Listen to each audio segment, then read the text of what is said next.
Hi everyone, welcome back to the Jaw Review. And Newcastle United have come from behind to beat Burnley 2-1. What a comeback, what a result. Massive 3 points. Looking at the starting 11 beforehand, I was just not so happy they went 5 at the back. But I think when you do that, I mean it can work, but you kind of need a game plan. I was disappointed that Willock wasn't playing and that Shelby was made captain, because I didn't even want him on the bench, to be honest. But to be fair, Murphy and Ritchie did well against Tottenham and they deserved to keep their places for this game. But the first goal for Burnley, this ball up, was headed away by Clark, but Burnley got it back. Came to Chris Wood, unfortunately. Clark, Fernandez, Dummett, all surrounding him. Nobody's picking up Viadra, and he's an unmarked, and he makes it 1-0. You're thinking, here we go again. But then, I think we can come back. We came from behind to get a draw against Tottenham. Burnley messed up a 2-0 lead against Southampton last week, and lost 3-2. But they had a lot of set pieces, but we were dealing with them well, especially with Dubravka, and I think his presence in goal has really helped us since he came back into the side. Dar's been excellent for us this season when he was in goal, but with Dubravka, you kind of got better communication there. Commanding his box. It was frustrating conceding set piece after set piece, but we dealt with it all right. We didn't concede from a set piece like we did when we lost this game 1-0 last season. But Dwight Gale had a goal disallowed. Ball came in. I think that Gillinton played on to Gale. He was blatantly offside.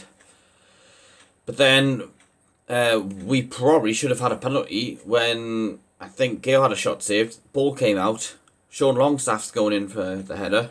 But he gets caught by Tarkowski. He's a good defender, but that's a penalty. I'm sorry, it's a high foot.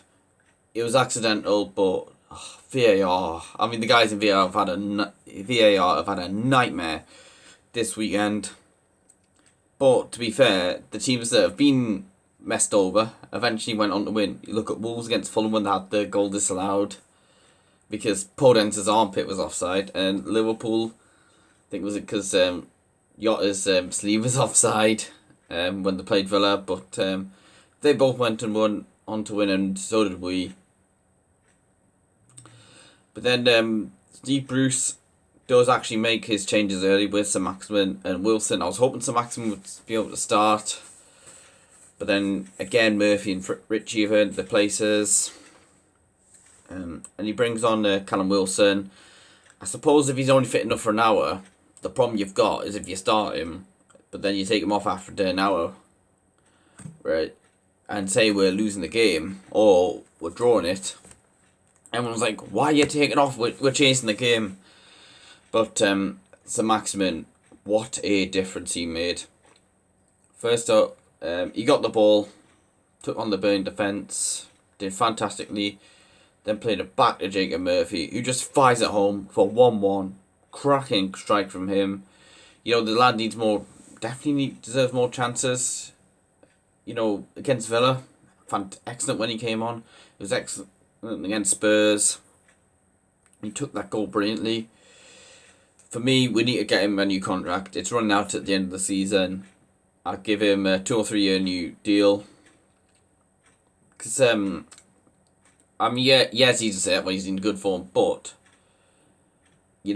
he's earned a new contract from me, and a lot of people, laughing at, don't play him, he's rubbish, writing him off. I'm like, well, he cannot be any worse than Christian Atsu. This is when Atsu was underperforming last season. The season before that, when Kennedy was also underperforming, and was like, well, I'd rather have Murphy than Kennedy, but Murphy's had those loan spells and he's been excellent this season. Please just give this lad a new deal. And then we go 2-1 up. not that long afterwards, Shelby plays a brilliant ball to Saint-Maximin. It's very similar to the goal he actually scored against Burnley back in October. He runs from deep in the opposition half, then just cuts back and then just smashes it home with his left foot to make it 2-1. Wow. I mean, we have missed him, we've missed Callum Wilson, and I'm hoping that we do see them both in the starting 11 against West Ham next week. But I think, we need to be more. I think next season, I'm hoping we're not going to give Dwight Gale and Andy Carroll new contracts. We'll get them off the wages, make room in the squad for a new striker to come in and be back up to Callum Wilson. And I'm hoping that Fraser maybe, he'll be better next season, because I think, he hasn't really lived up to the hype. I reckon, given his fitness issues last year. But, Burnley had chances. Well, they're putting a lot of balls into the box. However, we just dealt with it, and Dubravka was fantastic again today.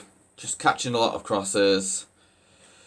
They just couldn't really do much. In fact, we came the closest to scoring the next goal to potentially make it 3-1. Longstaff with a good ball, there's a Maximin. Does brilliantly again. Puts it across. He misses Wilson, but it comes to Almiron. He has the shot cleared off the line that would have sealed the victory. But we won the game. Happy days. Our first win since Southampton on the 6th of February. It's not as bad as 2008-09 when we went from West Brom the 7th of February to Middlesbrough on the 11th of May before winning the game, and then 14-15 when we had that horrible losing run into John Carver. Went from between Villa on the 20th of February and then to the last day against West Ham before we won a game. But we've obviously won today, and looking at the table, 6 points above Fulham with the game in hand. Burnley, I reckon one win probably for Burnley will do them.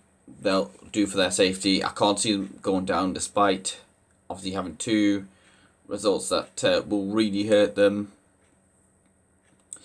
I think Brighton we're just one level on points now with Brighton.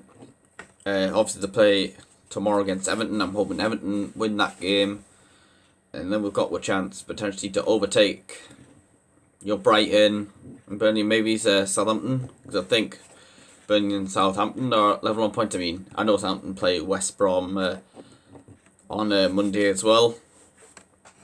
But I think that's all I've got to say really. Don't forget to hit like, subscribe to my channel, check out my social media pages in the description below.